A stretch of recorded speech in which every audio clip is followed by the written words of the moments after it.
Hi, I'm Darcy Carson, and I'd like you to join me for PNWA's 2020 video on sexual tension. I am a romance writer, longtime romance writer. I've written over 5 books, and I probably have forgotten more than most beginners know in the romance genre. So please come join me for sexual tension.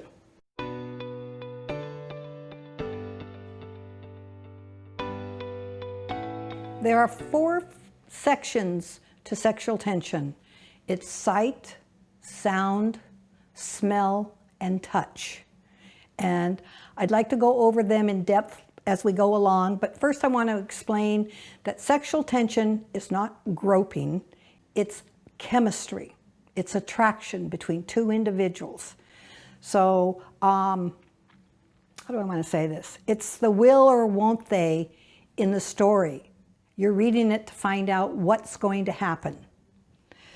So, how do I want to say this? You know there's a killer in a mystery, but you need clues to find out.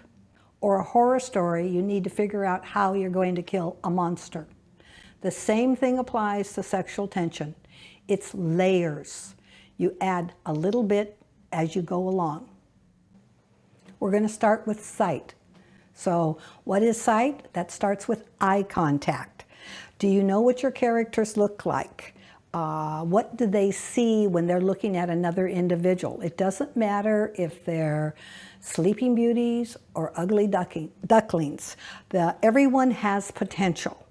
I've noticed in a lot of books recently that character description is kind of fading to the background.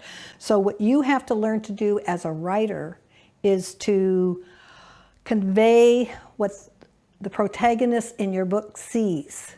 And it's pretty easy if you stop and think about it.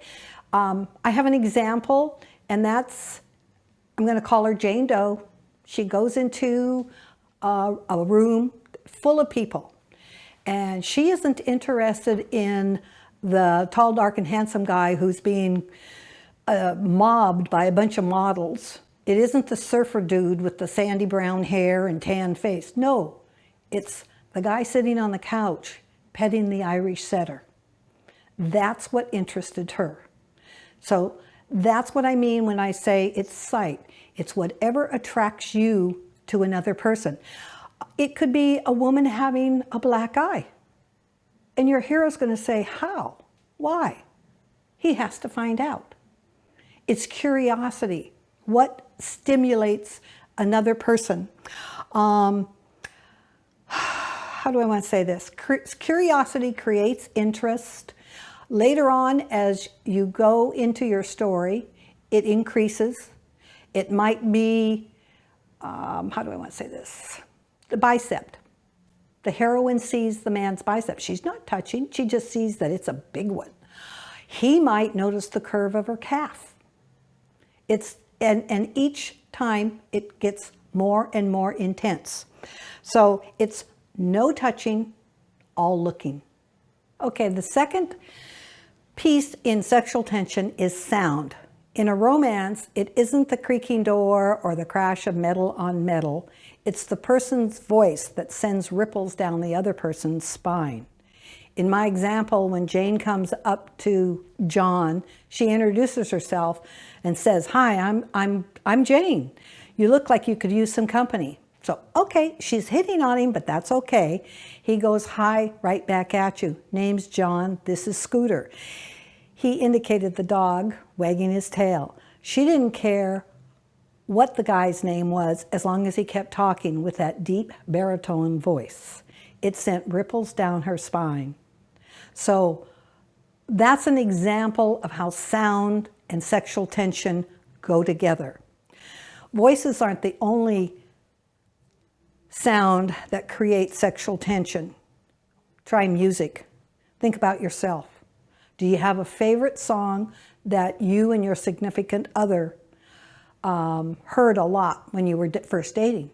That song becomes important because sound creates memories, which is an emotional reaction that happens with the music. And reaction equates to sexual tension. And so does smell. The third one in sexual tension is smell. Research has proven that smell is one of the strongest memory stimulators. Think pheromones, way back to caveman time.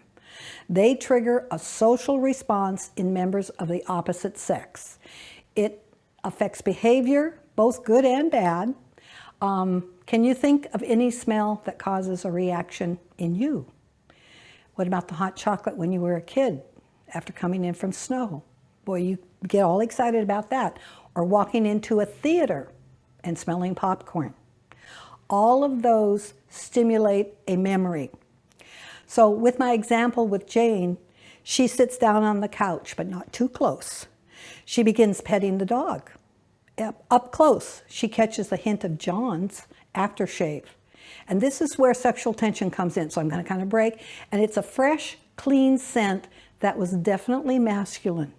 It reminded her of being a kid on summer camping trips with her family. Best time of her life.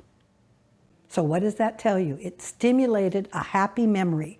So with scent, it's important. It's one of the most important parts in sexual tension, whether you realize it or not. And there's many ways to use it in cooking, in, how do I want to say this? The perfumes, the shampoo she uses in her hair, his aftershave. Any way that you can come up with a scent that will create a memory. Last but not least in sexual tension is touch. It should be obvious, but remember, it's not about groping another person's private parts or jumping their bones. You want to be subtle, at least in the beginning of a relationship. There's no sense in rushing something that's supposed to last a lifetime. The example for touch with Jane was that John brushed her bangs off her brow, and the heat of his fingers curled her toes. It's simple. It's just like, no matter, it's a little thing. That innocent touch deepened the sexual tension between the two. Or remember the biceps that looked really hard? What if Jane touched them? That's warm steel under her fingers. Or maybe he got to touch her calf for some reason. Maybe he pulled her sock up. It's feeling the curve of her calf. So what I want you to do with touch, because it is obvious, is that there's actually, well, let me back up a little bit. There's actually a 12-step program or 12-step progression with touch, which literally begins with eye to eye and goes on from there. But I'm not going to talk about that now because that's too long. But anyway, touch is just the last part of the sexual tension. Okay, just a couple more things about sexual tension and I'll be done. Scientists will tell you that attraction is both mental and emotional. So keep that in mind when you're doing your sexual tension. You're going to have an action and a reaction. Some of the best examples of sexual tension come from Christian books. And that's because unless they're married, there's no consummation scene. So you have to, as a reader, the reader has to see the whole thing through that author's eyes. And you're very aware of the growing attraction between the couple. Just remember that throughout the story, sexual tension increases. It's layered, one at a time, in length and in intensity until, well, you know what happens. So that's my take on sexual tension. I'm Darcy Carson, and thank you for listening.